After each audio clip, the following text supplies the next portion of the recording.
আমার চ্যানেলে প্রত্যেক ছাত্রছাত্রীকে স্বাগত জানাই।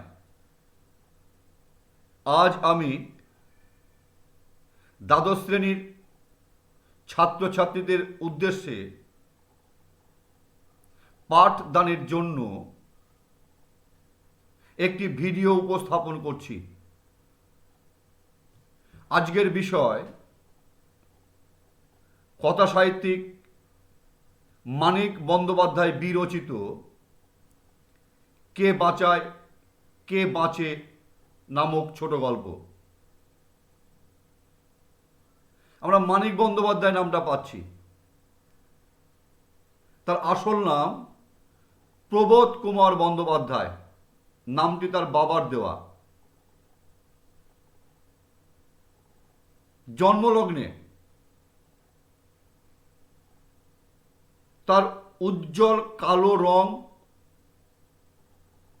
ও সুন্দর মুখশ্রীর জন্য আতুর ঘরেই তার নাম দেওয়া হয়েছিল কালো মানিক।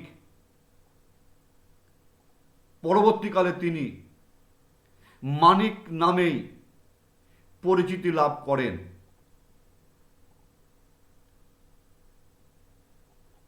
উনিশশো সালে মহাত্মা গান্ধীর নেতৃত্বে ভারত ছাড়ো আন্দোলন, তার আগে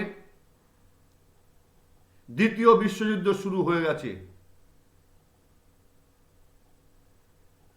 জাপানি সৈন্যদের ভয়ে ইংরেজ সৈন্যদের কালো মাটি 1942 সালে 16 অক্টোবর ভয়ঙ্কর সাইক্লোন প্রত্যন্ত গ্রামাঞ্চল প্রবল বন্যা দেখা দেয় এবং 1350 বঙ্গাব্দের ভয়াবহ মন্বন্তর।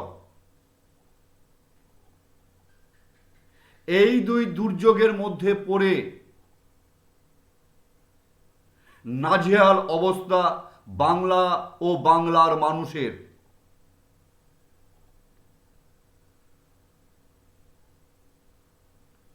এই নাজেহাল অবস্থার জন্য, এই সংকটময় পরিস্থিতির জন্য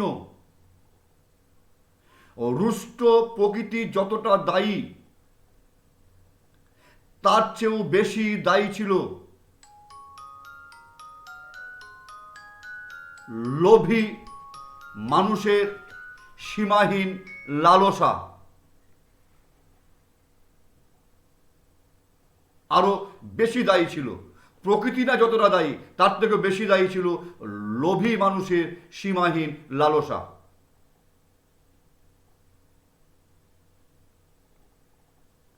দ্বিতীয় বিশ্বযুদ্ধে অংশগ্রহণকারী ইংরেজদের জন্য খাদ্যশস্য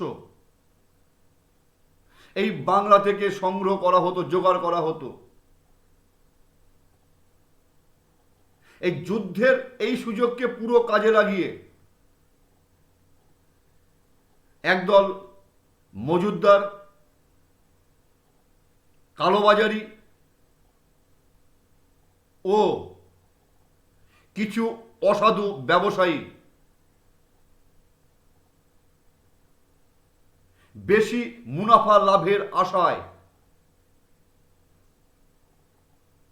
তারা খাদ্যশস্য মজুত করে কৃত্রিম অভাবের সৃষ্টি করল। ফলে দেখা দেয় খাদ্যশস্যের হানাহানি।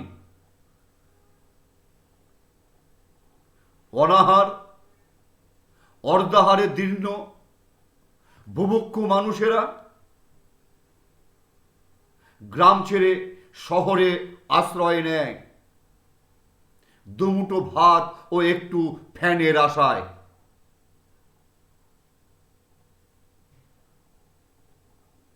গ্রামে খাওয়া হচ্ছে না, একটু ভাত বা একটু ফ্যান এর আশায় মানুষ শহরে পাড়ি দেয়, শহরের ফুটপাতে ঘুরে বেড়ায়। সরকার প্রশাসন চরমভাবে উদাসীন থাকে।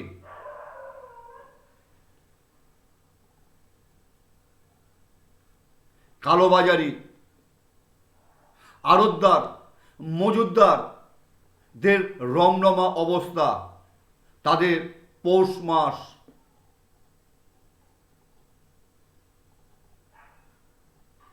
সমাজের উচ্চবিত্ত ও মধ্যবিত্ত মানুষ নির্বিকার, তাদের মধ্যে কোনো মানবতা কাজ করছে না, তারা মানবতাহীন, মায়া মমতাহীন। উচ্ছিষ্টের আস্থা করে মানুষ ও কুকুর অভুক্ত উচ্ছিষ্ট খাবার নিয়ে টানাটানি করে। এই রকম সময়ে মানিক বন্দ্যোপাধ্যায় লিখলেন, 7.5 কিলো চাল ছিনিয়ে কেন খায় না, আজকাল পরশুর মতো গল্প। আমাদের আলোচ্য কে বাঁচায় কে বাঁচে গল্পটি এই অবস্থার মধ্যে তিনি লিখেছেন। এই গল্পের মধ্যে দিয়ে তিনি সেই সময়কারের একটি অবস্থাকে আমাদের সামনে তুলে ধরেছেন। আলোচ্য কে বাঁচায় কে বাঁচে গল্পটি প্রথম প্রকাশিত হয় ভৈরব পত্রিকায়। সারদা রায় সম্পাদিত ভৈরব পত্রিকায় প্রথম সংখ্যা শারদীয়া, প্রথম বর্ষ শারদীয়া সংখ্যায়। তাহলে কে বাঁচায় গল্পটি প্রথম প্রকাশিত হয় সারদা রায় সম্পাদিত ভৈরব পত্রিকার প্রথম সংখ্যা শারদ পত্রিকায়, শারদ সংখ্যায় 1350 বঙ্গাব্দে, ইংরাজি 1943 সালে। পরে পরিমল গোস্বামী সম্পাদিত মহামন্বন্তর গ্রন্থে গল্পটি স্থান পায় 1944 সালে। মানিক গ্রন্থাবলীর দ্বাদশ খণ্ডে সংকলিত গল্প বিভাগ থেকে সংসদ গল্পটি সংকলন করে। এবার আমি গল্পের ভিতরে প্রবেশ করব। প্রথম পয়েন্ট তোমরা দেখো। প্রথম পয়েন্ট হচ্ছে মৃত্যুর দৃশ্য দেখা ও শরীর ও মনে তার প্রতিক্রিয়া। তোমরা নিশ্চয়ই গল্পটা বাড়িতে পড়েছ। সেদিন অফিস যাওয়ার পথে মৃত্যুঞ্জয় প্রথম মৃত্যুর দৃশ্য দেখে। এর আগে ফুটপাতে সে মৃত্যুর কথা শুনেছে বা পড়েছে। ফুটপাতে হাঁটা তার হয় না, কারণ বাড়ি থেকে দুপা বেরিয়েই সে ট্রামে ওঠে, ট্রাম থেকে নেমেই তার অফিস। আর শহরের যে অঞ্চলে তার বাড়ি সেখানে ফুটপাত বেশি নেই, ফুটপাতবাসীও সেখানে নেই, ফলে মৃত্যুর দৃশ্য সেখানে নেই বললেই চলে।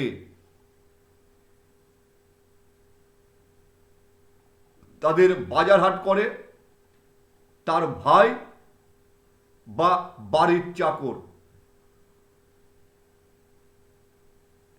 এই ফুটপাতে মৃত্যুর দৃশ্য মৃত্যুঞ্জয়ের মনে আঘাত আনে। যে প্রথম মৃত্যুর দৃশ্য দেখলো তার মনে আঘাত আনে। মৃত্যুর দৃশ্য, মানসিক প্রতিক্রিয়া ও তীব্র বেদনাবোধে সে শারীরিক কষ্ট অনুভব করে।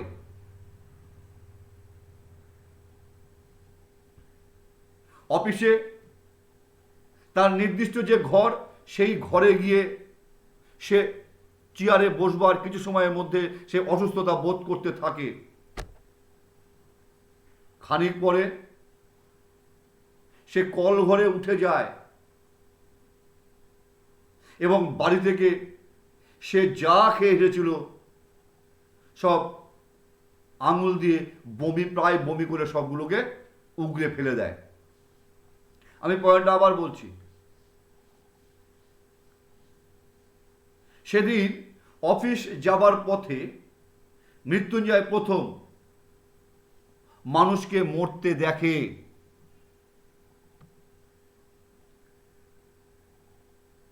এতদিন সে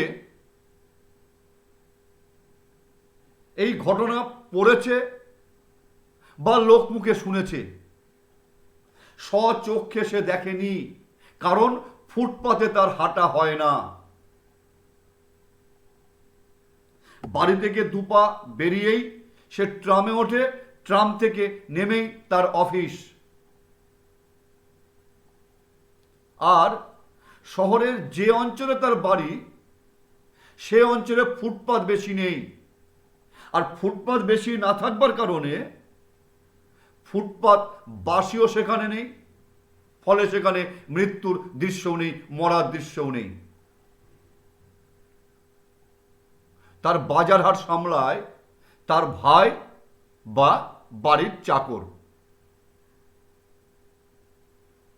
এই যে ফুটপাতে মৃত্যুর দৃশ্য দেখে মৃত্যুঞ্জয়ের মনে আঘাত আসে, আঘাত লাগে।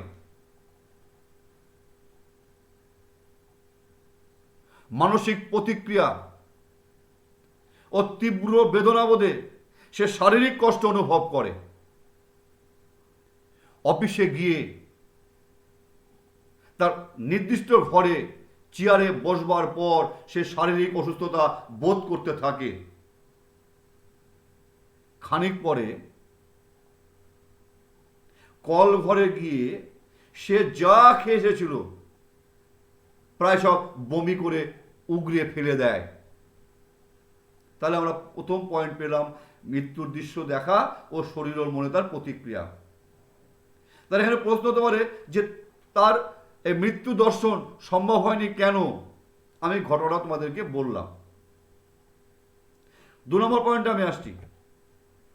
2 সহকর্মী সমপদস্থ, নিখিলের আকৃতি প্রকৃতি ও চিন্তার জগৎ।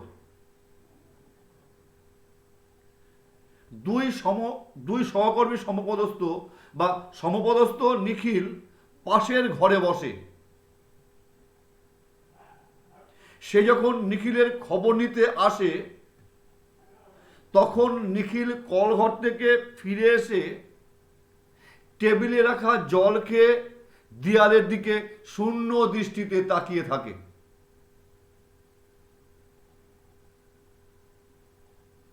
নিখিল ও মৃত্যুঞ্জয়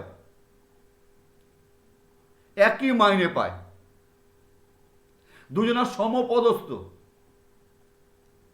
কিন্তু একটি বাড়তি দায়িত্ব পালনের জন্য মৃত্যুঞ্জয় 50 টাকা বেশি পায়। নিখিল আলসে প্রকৃতির, রোগা, কিন্তু প্রখর বুদ্ধির অধিকারী। মৃত্যুঞ্জয়ের 2 বছর আগে তার বিয়ে হয়েছে, তার 2টি সন্তান আছে।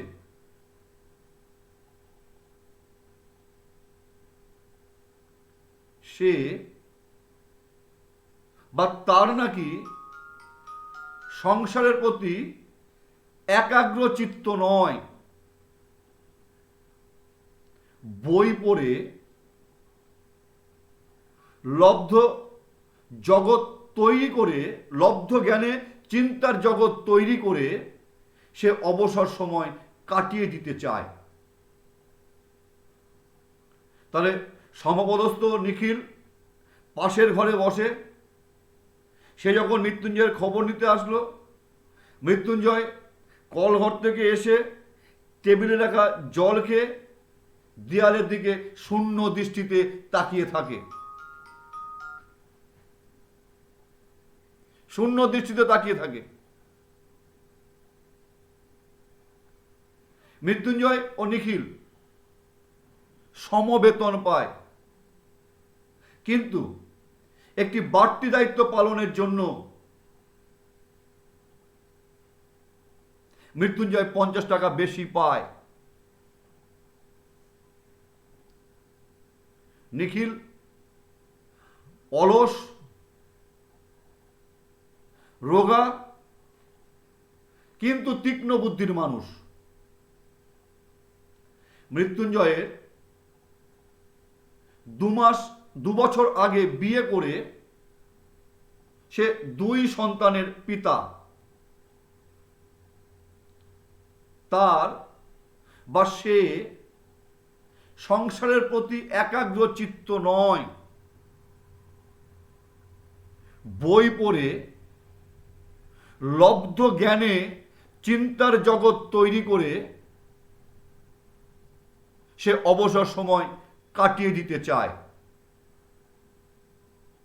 নিখিল সম্বন্ধে তোমাদেরকে বললাম, পরবর্তী পয়েন্ট আসছি আমি।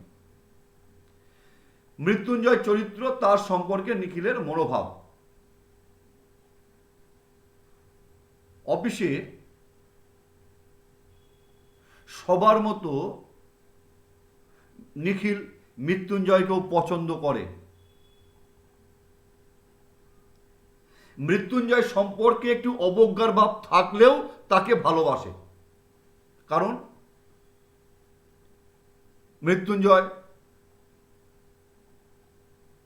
সৎ, মৃত্যুঞ্জয় সরল, মৃত্যুঞ্জয় শান্ত,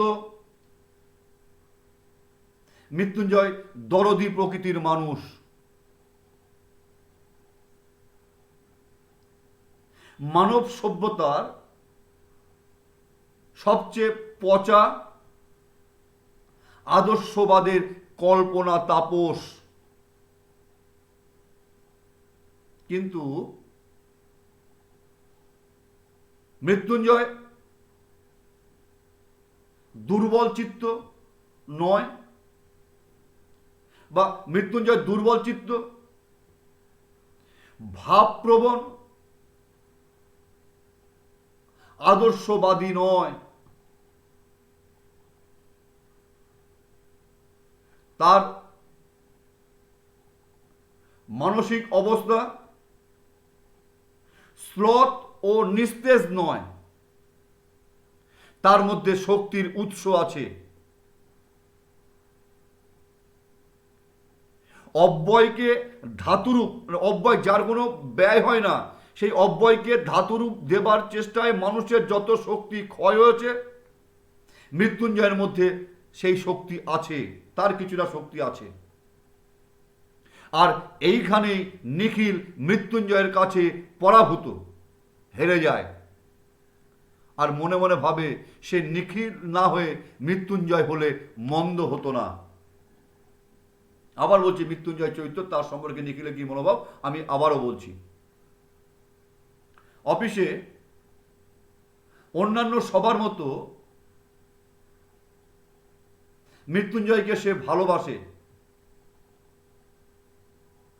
সামান্য অবজ্ঞার ভাব থাকলেও মৃত্যুঞ্জয়কে সে পছন্দ করে। মৃত্যুঞ্জয় শান্ত, নিরীহ, দরদি প্রকৃতির মানুষ, দরদি মনের মানুষ। সে সৎ, সে সরল। মানব সভ্যতার সবচেয়ে প্রাচীন ও প্রাচীন আদর্শবাদের কল্পনা তাপস। কিন্তু মৃত্যুঞ্জয় দুর্বল, ভাবপ্রবণ, আদর্শবাদী নয়। তার মানসিক অবস্থা শ্লথ ও নিস্তেজ নয়, তার মধ্যে শক্তির উৎস আছে। এটা বলতে গিয়েই কথা সাহিত্যিক বলেছেন যে অব্যয়কে ধাতুরূপ দেবার চেষ্টায় মানুষের যতটা শক্তি ক্ষয় হয়েছে তার কিছুটা মৃত্যুঞ্জয়ের মধ্যে আছে। আর এই কারণেই নিখিল মৃত্যুঞ্জয়ের কাছে পরাভূত। মনে মনে ভাবে সে নিখিল না হয়ে মৃত্যুঞ্জয় হলে খারাপ হতো না। নিখিল মৃত্যুঞ্জয়ের মনের অবস্থা বুঝতে পারছে যে একটা প্রচন্ড সমস্যার মধ্যে তার দ্বন্দ্ব চলছে। যেরকম কাচের সার্সি মানে কাচের দরজায় বাধা পেয়ে মৌমাছি যেরকম চটকায় মাথা ঘোরকে, ঠিক সেই রকম একটি সমস্যার মধ্যে মৃত্যুঞ্জয় পড়েছে এবং ঠিক সেই রকম সে মাথা ঘষছে, মনের মধ্যে উতল পাতাল হচ্ছে।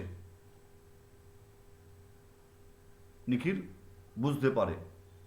আমি পরবর্তী পয়েন্ট যাচ্ছি। নিখিলের চোখে মৃত্যুঞ্জয়ের মনের পরিষ্কার ছবি। মৃত্যুঞ্জয়ের কি হয়েছে নিখিল অতি সন্তর্পণে প্রশ্ন করে। এই প্রশ্নের জবাবে মৃত্যুঞ্জয় অর্ধ ভাষণে চেঁচিয়ে বলে, না খেয়ে মরে গেল লোকটা।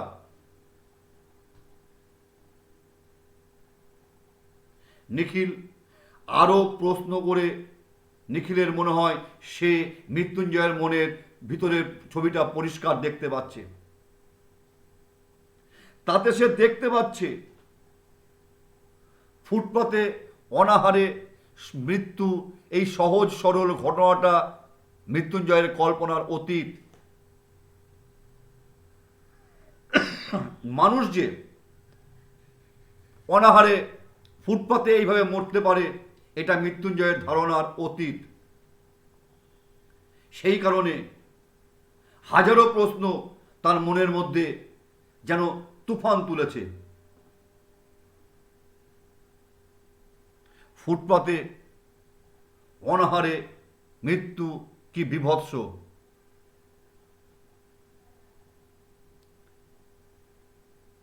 মৃত্যুর ছবি কি ভয়ঙ্কর! ক্ষুধার তাড়নায় মরা কত কষ্টের, কত যন্ত্রণাদায়ক। তারপরে বলছে যে ক্ষুধার যন্ত্রণা বেশি না মৃত্যু যন্ত্রণা বেশি, কোনটা বেশি ভয়ঙ্কর? এই রকম প্রশ্ন মৃত্যুঞ্জয়ের মনের মধ্যে হচ্ছে, তোলপাড় করছে। সেই মনের ভাবটা, মনের অবস্থাটা নিখিল পরিষ্কার দেখতে পাচ্ছে। তাহলে নিখিল অতি সন্তর্পণে মৃত্যুঞ্জয়কে জিজ্ঞাসা করে তার কি হয়েছে। জবাবে মৃত্যুঞ্জয় যেন অর্ধ ভাষণে চেঁচিয়ে বলে, না খেয়ে মরে গেল লোকটা। নিখিল আরো কিছু প্রশ্ন করবার পর তার মনে হলো সে যেন মৃত্যুঞ্জয়ের মনের পরিষ্কার ছবি দেখতে পাচ্ছে। আর সেখানে সে দেখতে পাচ্ছে ফুটপাতে মৃত্যুর এই সহজ সরল দৃশ্য, এই ঘটনা মৃত্যুঞ্জয়ের ধারণার অতীত। সে মেনে নিতে পারছে না যে এইভাবে মানুষ না খেয়ে ফুটপাতে মরতে পারে। আর এই রকম হাজারো প্রশ্ন তার মনের মধ্যে তুফান তুলেছে। ফুটপাতে অনাহারে মৃত্যুর রূপ কি বিভৎস তার মনের মধ্যে ছবি ফুটে উঠছে। সে মৃত্যু কতটা ভয়ঙ্কর, ক্ষুধার মৃত্যু কতটা ভয়ঙ্কর, ক্ষুধার যন্ত্রণায় মরা কতটা কষ্টের, কতটা বেদনাদায়ক, তার মনের মধ্যে প্রশ্ন হচ্ছে। আবার বলছে যে ক্ষুধার যন্ত্রণা বেশি? না, মৃত্যুর যন্ত্রণা বেশি। কোনটা বেশি ভয়ঙ্কর? নানাবিধ প্রশ্ন মৃত্যুঞ্জয়ের মনের মধ্যে যেন তুফান তুলেছে। পরবর্তী পয়েন্ট আমি আসছি। অনুতপ্ত মৃত্যুঞ্জয়ের মানসিক প্রতিক্রিয়া। নিখিলের প্রশ্নের জবাবে, কোন প্রশ্ন? যে মৃত্যুঞ্জয়ের কি হচ্ছে। তাহলে নিখিলের প্রশ্নের উত্তরে মৃত্যুঞ্জয় জানিয়েছে সে বেঁচে থাকতে একটা মানুষ অনাহারে অসহায় অবস্থায় মরল। এই অপরাধের প্রায়শ্চিত্ত কি? কি বলছে? সে বেঁচে থাকতে একটা মানুষ অনাহারে অসহায় অবস্থায় মরল। এই যে অপরাধ, সে বেঁচে আছে কিন্তু কিছু করতে পারলো না, সে তাহলে এই অপরাধ বোধ তাকে কুড়ে কুড়ে খাচ্ছে এবং বলছে এই অপরাধের প্রায়শ্চিত্ত কি। আর এটা তার অনুতাপ হলো যে তা জেনেও সে 4 বেলা পেট ভরে ভুরি ভোজন করেছে।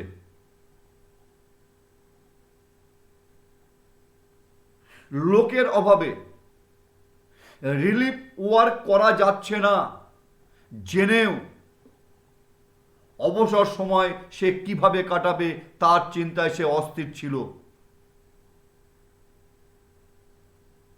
সে নিজেকে শত ধিক্কার দিয়েছে। মানুষ না খেয়ে মরছে, লোকের অভাবে রিলিফ ওয়ার্ক করা যাচ্ছে না,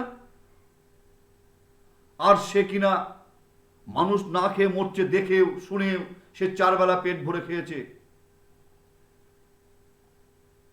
আর লোকের অভাবে রিলিফ ওয়ার্ক হচ্ছে না জেনেও সে অবসর সময় কিভাবে কাটাবে তার চিন্তা সে করেছে। সে নিজেকে শত ধিক্কার দিল। তাহলে নিখিলের প্রশ্নের উত্তরে মৃত্যুঞ্জয় জানিয়েছে সে বেঁচে থাকতে অনাহারে অসহায় অবস্থায় একটা মানুষ মারা গেল। এই যে অপরাধ, এই অপরাধের প্রায়শ্চিত্ত কি?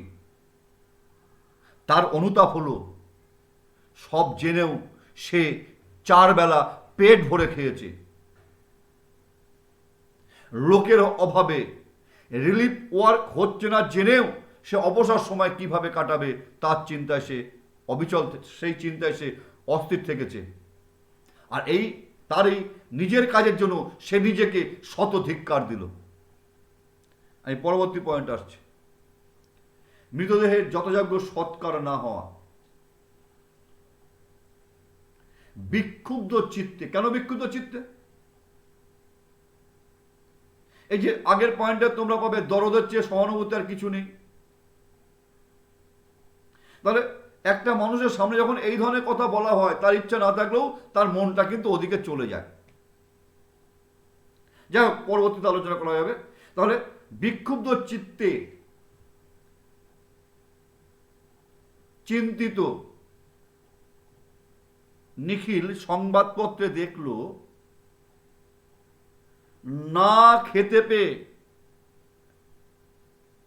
মৃত 20 জন মানুষের যথাযোগ্য সৎকার করা হয়নি। এই নিয়ে সংবাদপত্রে তীব্র ধিক্কার জানানো হয়েছে। কি বললাম? বিক্ষুব্ধ চিত্তে চিন্তিত নিখিল সংবাদপত্রে দেখল না খেতে পেয়ে অনাহারে মৃত 20টি মৃতদেহের যথাযোগ্যভাবে, মানে যে নিয়মে সৎকার হওয়ার কথা সেই নিয়মে সৎকার করা হয়নি বলে সমালোচনা করা হয়েছে। পরবর্তী পয়েন্ট আসছে। দুর্ভিক্ষ পীড়িত ক্ষুধার্ত মানুষের প্রতি মৃত্যুঞ্জয় যথার্থ সমব্যথী। এই অবস্থায় মৃত্যুঞ্জয় কিছু করতে চায়। মানুষ না খেয়ে মরছে, সে তাদেরকে বাঁচাতে চায়, কিন্তু তার একার পক্ষে সেটা সম্ভব নয়। তাহলে কিছুদিন পর মাইনের দিন এসে গেল। নিখিলকে প্রতি মাসে 3 জায়গায় টাকা পাঠাতে হয়। সে ভাবছে এই অবস্থার মধ্যে সে আর পারছে না, সে প্রতি জায়গায় 5 টাকা করে কম পাঠাবে। এই ভাবনা নিয়ে যখন সে মানি অর্ডার ফর্ম লিখতে বসেছে, ঠিক সেই সময় মৃত্যুঞ্জয় তার ঘরে প্রবেশ করে। সেই থেকে মৃত্যুঞ্জয় গম্ভীর, সেই থেকে কোন সময় থেকে? সে অনাহারে মৃত্যু থেকে গম্ভীর। সে নিখিলের টেবিলের ওপর 1 তারা টাকা রেখে কোনো রিলিফ ফান্ডে দান করে দেওয়ার কথা বলে।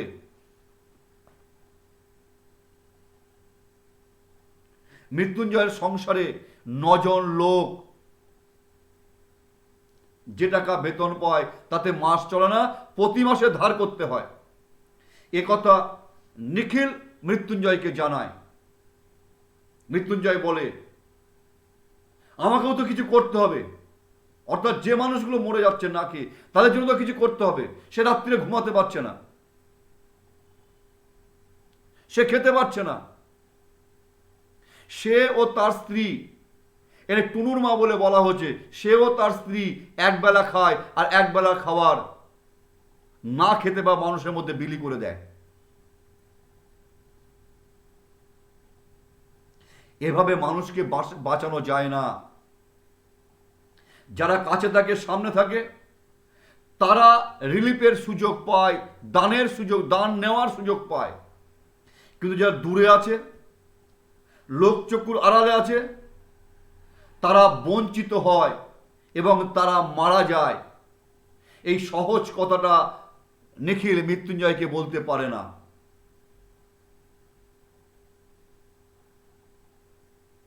নিখিল এগুলো বলতে পারে না, ভুরিভোজ নয়। বেঁচে থাকার জন্য যতটুকু খাওয়া দরকার ততটুকু সঞ্চয়ের পক্ষে নিখিল। কিন্তু মৃত্যুঞ্জয় বলে ওটা পাশবিক অত্যাচার, পাশবিক স্বার্থপরতা। যেখানে মানুষ না খেয়ে মরছে, সেখানে নিজের স্বার্থের জন্য আমি খাবার রাখবো, আমি খাবো, আমি পরবো, আমার কথা ভাববো।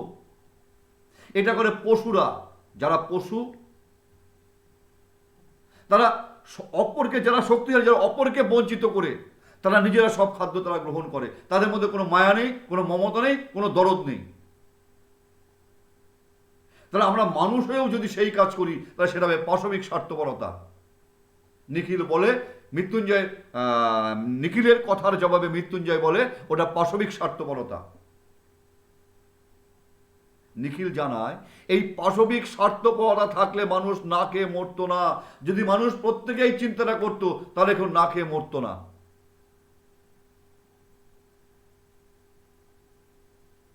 মৃত্যুঞ্জয় নিখিলকে পাগল বলে।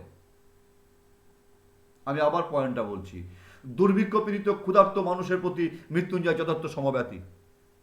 কদিন পরেই মাইনের দিন আসলো। নিখিলকে প্রতি মাসে 3 জায়গায় টাকা পাঠাতে হয়।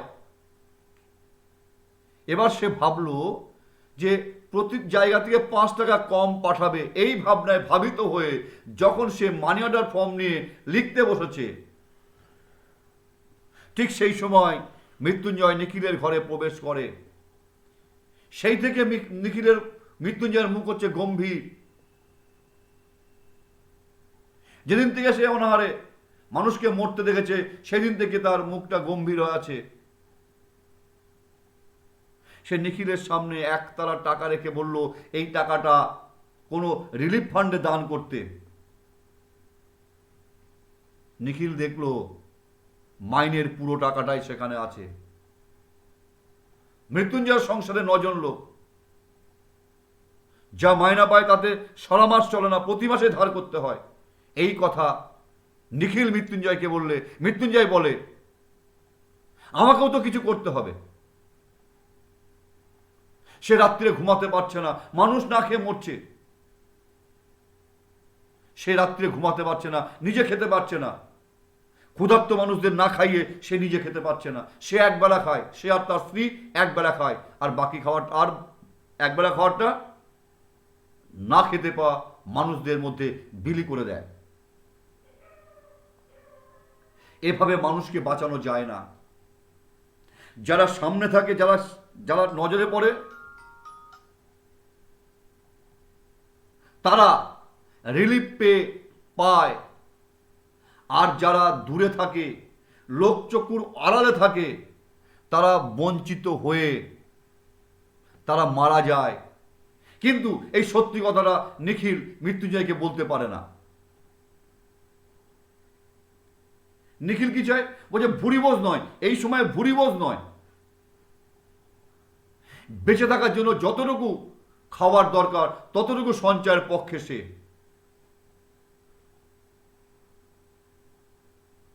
মৃত্যুঞ্জয় নিখিলকে বলে ওটা একটা পাশবিক স্বার্থপরতা। আমি আগে বললাম পাশবিক স্বার্থপরতা কি।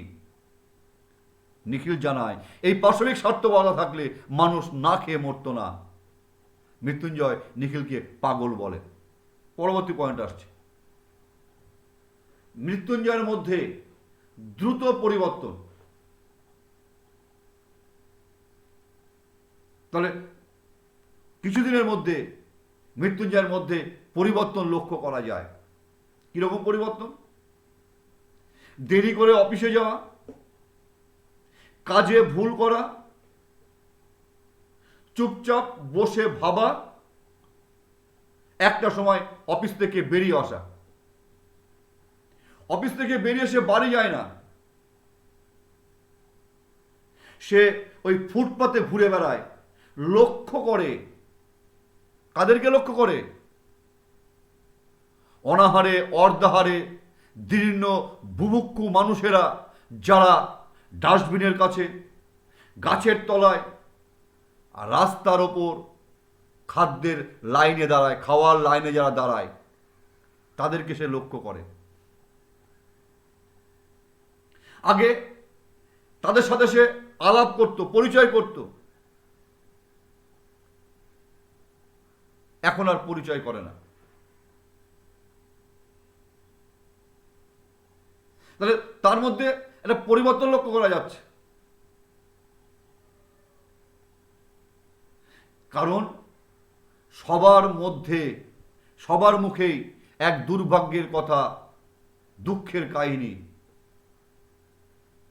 কারোর মুখে নালিশ নেই, কারোর মুখে প্রতিবাদ নেই। তাদের এই অবস্থার জন্য কে বা কারা দায়ী তারা জানে না, তারা জানতেও চায় না। আমি আবারও পরের পয়েন্টটা বলছি, আমি শেষে লাস্ট পয়েন্ট একটা আছে, 8 নম্বর পয়েন্ট বলছি। কিছুদিনের মধ্যে ওই ঘটনা দেখবার পর মৃত্যুঞ্জয়ের মধ্যে মনের দ্রুত একটা পরিবর্তন লক্ষ্য করা যায়। কিরকম পরিবর্তন? সে দেরি করে অফিসে যায়, কাজে ভুল করে, যে কাজই করে না কাজে ভুল করে, চুপচাপ বসে ভাবে, একটা সময় অফিস থেকে বেরিয়ে যায়। অফিস থেকে বেরিয়ে সে বাড়িতে যায় না, সে ফুটপাতে ঘুরে বেড়ায়, যেখানে অনাহারে বুভুক্ষু মানুষেরা ডাস্টবিনের কাছে, গাছের তলায়, রাজপথে যারা খাবারের জন্য যারা লাইনে দাঁড়ায়, তাদেরকে লক্ষ্য করে। প্রথম সে ওই সমস্ত মানুষদের সাথে আলাপ করত, কথা বলতো। এখন আর তাদের সঙ্গে আলাপ করে না, কারণ সবারই মুখে সেই দুর্ভাগ্যের কাহিনী, সেই দুঃখের কথা, একই দুর্ভাগ্যের কাহিনী, দুঃখের কথা, নতুনত্ব কিছু নেই। আর তাদের কারোর মধ্যে কারোর কোনো নালিশ নেই, কারোর কোনো প্রতিবাদ নেই। এই ভাগ্য বিপর্যয় কেন তারা জানে না, তারা জানতেও চায় না। এই পরবর্তী পয়েন্ট আসছি। আর 10 জন ক্ষুধার্ত মানুষের মতো মৃত্যুঞ্জয়ের হাতে খাবারের পাত্র ও খাবারের জন্য কাতর আবেদন। ক্রমশই মৃত্যুঞ্জয়ের সাংসারিক অবস্থা শোচনীয় হয়ে পড়ে। তার অসুস্থ শয্যাশায়ী স্ত্রী স্বামীর খোঁজ খবরের ব্যাপারে তৎপর, একে ওকে পাঠায় মৃত্যুঞ্জয়কে খুঁজে আনবার জন্য, মৃত্যুঞ্জয়ের খোঁজ আনবার জন্য। যারা যায় তারা ব্যর্থ হয়ে ফিরে এসে মৃত্যুঞ্জয় আসছে বলে মিথ্যা খবর দেয়। খাবারের জ্বালায় মৃত্যুঞ্জয়ের ছেলেমেয়েরা চিৎকার করে কাঁদে। মৃত্যুঞ্জয়ের স্ত্রী মৃত্যুঞ্জয়ের অনুসারী নিরঞ্জনের কথার উত্তরে সে বলেছে, সে যদি সুস্থ থাকতো, সে যদি উঠে বসতে পারত, তাহলে সেও তার স্বামীর সাথে বেরিয়ে পড়তো। এর আগে সে তার স্বামীর সঙ্গে 2-3 বার গেছে। ওই ফুটপাতে মানুষগুলোর কথা সে কিছুতেই ভুলতে পারছে না।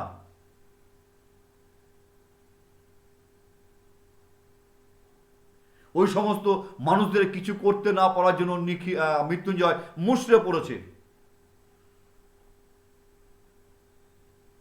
বন্ধু নিখিল অফিসে ছুটির ব্যবস্থা করে মৃত্যুঞ্জয়ের চাকরি বাঁচায়। সে মাঝে মাঝে মৃত্যুঞ্জয়ের কাছে গিয়ে সময় কাটায়।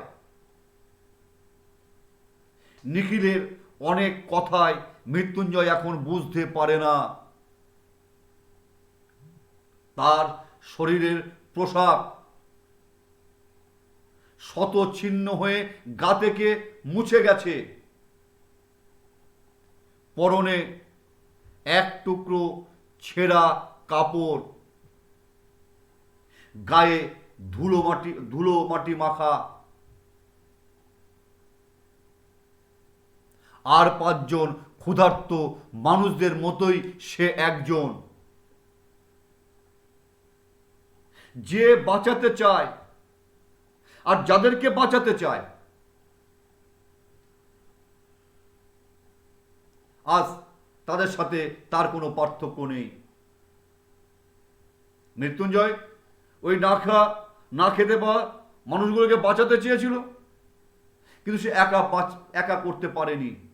আজকে তাহলে যে বাঁচাতে চায়, মৃত্যুঞ্জয় বাঁচাতে চায়, কাদেরকে বাঁচাতে চায়? তাদেরকে বাঁচাতে চায়। কিন্তু আজ মৃত্যুঞ্জয় ও তারা একই পরিচয়, তাদের একই পরিচয়। মৃত্যুঞ্জয় আর সকলের সাথে ধাক্কাধাক্কি করে, মারামারি করে লঙ্গরখানায় খিচুড়ি খায় আর বলে, গা থেকে এসেছি, খেতে পাইনে, আমাকে খেতে দাও বলে সে আবেদন জানায়। আমি আবারও বলছি, লাস্ট পয়েন্ট, আর 10 জন ক্ষুধার্ত মানুষের মতো মৃত্যুঞ্জয়ের হাতে খাবারের পাত্র ও খাবারের জন্য কাতর আবেদন। তাহলে মৃত্যুঞ্জয় মধ্যবিত্ত মানসিকতা থেকে বেরিয়ে এসে ওই সমস্ত না খেতে পাওয়া মানুষদের সাথে মিশে গেল। সে চুপচাপ থাকতে পারেনি, তার মানবাত্মা জাগ্রত। সে তাদের জন্য কিছু করতে চেয়েছে। সে সমস্ত ত্যাগ করেছে। সে অপরাধ যে করেছে, সে অপরাধের প্রায়শ্চিত্ত সে করছে। মানুষ না খেতে পেয়ে মরছে, আর সে কিনা কি করছে, যে 4 বেলা পেট ভরে ভুরি ভোজন করছে। এই অপরাধের প্রায়শ্চিত্ত কি? এই অপরাধের প্রায়শ্চিত্তগুলো সে করছে। তাহলে মৃত্যুঞ্জয়ের সাংসারিক অবস্থা ক্রমশই শোচনীয় হয়ে পড়ে। অসুস্থ স্ত্রী শয্যাশায়ী, কিন্তু তার স্বামীর খোঁজ নেওয়ার ব্যাপারে সে তৎপর। সে একে ওকে পাঠায় মৃত্যুঞ্জয়ের খবর আনবার জন্য। সকলে যায়। ব্যর্থ হয়ে ফিরে এসে মৃত্যুঞ্জয় আসছে বলে তারা মিথ্যা কথা বলে। মৃত্যুঞ্জয়ের ছেলেমেয়েরা খিদেই কাতর হয়ে খিদের যন্ত্রণায় ছটপট করে চিৎকার করে, ছটপট করতে থাকে, চিৎকার করে। মৃত্যুঞ্জয়ের স্ত্রী, মৃত্যুঞ্জয়ের অনুসারী, অনুগামী, সে যদি সুস্থ থাকতো, সে যদি উঠে বসতে পারতো, তাহলে সে তার স্বামীর সঙ্গে বেরিয়ে যেত। এর আগেও সে তার স্বামীর সঙ্গে 2-3 বার গেছে। ওই ফুটপাতে মানুষগুলোর কথা সে কিছুতেই ভুলতে পারছে না। কোন মানুষগুলো?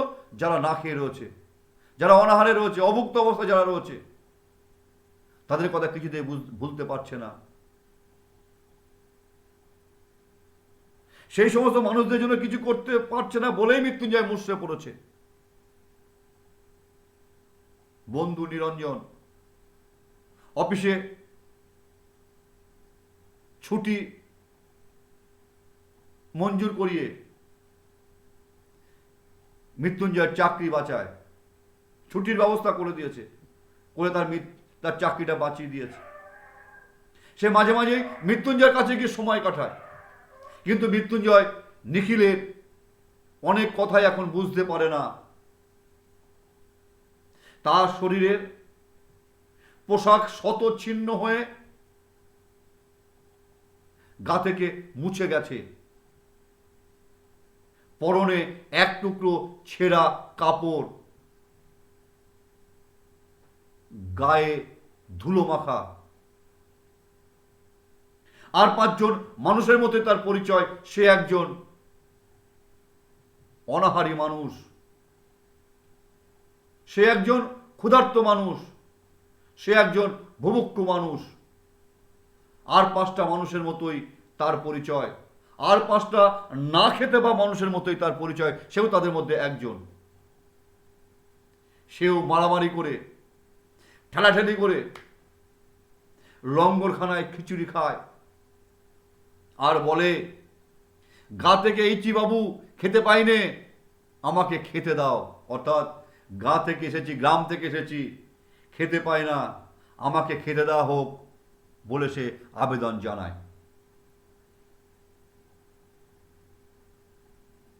মানিক বন্দ্যোপাধ্যায়, কথা সাহিত্যিক মানিক বন্দ্যোপাধ্যায় মৃত্যুঞ্জয় চরিত্রের মধ্য দিয়ে, গল্পের নায়ক চরিত্র মৃত্যুঞ্জয়, এই মৃত্যুঞ্জয়ের মধ্য দিয়ে সেই মন্বন্তরের এক ছবি আমাদের সামনে তুলে ধরেছেন, যেখানে সব দায়িত্ব রাষ্ট্রের, সমাজের, কিন্তু রাষ্ট্র হাত গুটিয়ে নেয়। আর শিক্ষিত, উচ্চবিত্ত, মধ্যবিত্ত মানুষেরা এই সমস্ত মানুষের থেকে শত যোজন দূরে থাকে। এই সমস্ত না খেতে পাওয়া মানুষের কথা রাষ্ট্রের কানে পৌঁছায় না, পৌঁছায় না উচ্চ মধ্যবিত্তদের কানে। আর যাদের জন্য, যাদের কারণে ওই কালোবাজার, মজুদদার, অসাধু ব্যবসায়ীদের কারণে এত একটা ঘটনা ঘটে গেল, খাদ্যের হাহাকার দেখা দিল, তাদেরও কিছু করা যায় না। তারা থাকে তাদের মতো, তাদেরকেও টিকি স্পর্শ করতে পারে না। তাহলে এই মৃত্যুঞ্জয় চরিত্রের মধ্য দিয়ে কে বাঁচায়, কে বাঁচে, গল্পটি আমাদের সামনে সুন্দরভাবে উপস্থাপন তিনি করেছেন। যদি আমাদের মধ্যে মানবতাবোধ জাগ্রত থাকে, যদি মূল্যবোধ থাকে, তাহলে এই সমস্ত ক্ষুধার্ত মানুষের, অনাহারী মানুষের পাশে দাঁড়ানো আমাদের অবশ্যই উচিত। রাষ্ট্রের দায়িত্ব, খেতে দেওয়া দায়িত্ব রাষ্ট্রের। রাষ্ট্র কখনোই মুখ ফিরিয়ে থাকতে পারে না। এই বার্তায় এই ঘটনা সেই মন্বন্তর পীড়িত সময়ের ঘটনা, না খেতে বা মানুষের পক্ষ নিয়ে, না খেতে বা মানুষের হাহাকার, পাশাপাশি সমাজের কিছু মুখোশধারী অসাধু ব্যবসায়ী, রাষ্ট্রের ক্ষমতা ইত্যাদি বিষয় কে বাঁচায়, কে বাঁচে গল্পের মধ্য দিয়ে লেখক বা কথা সাহিত্যিক মানিক বন্দ্যোপাধ্যায় সুন্দরভাবে আমাদের সামনে তুলে ধরেছে। যদি আমার পড়ানো তোমাদের ভালো লেগে থাকে তাহলে আমার চ্যানেলটিকে অবশ্যই সাবস্ক্রাইব করবে। সকলে ভালো থেকো, সুস্থ থেকো, ঘরে থেকো, মন দিয়ে পড়াশোনা করো। আবার দেখা হবে পরের ভিডিওতে, পরের ক্লাসে। ধন্যবাদ।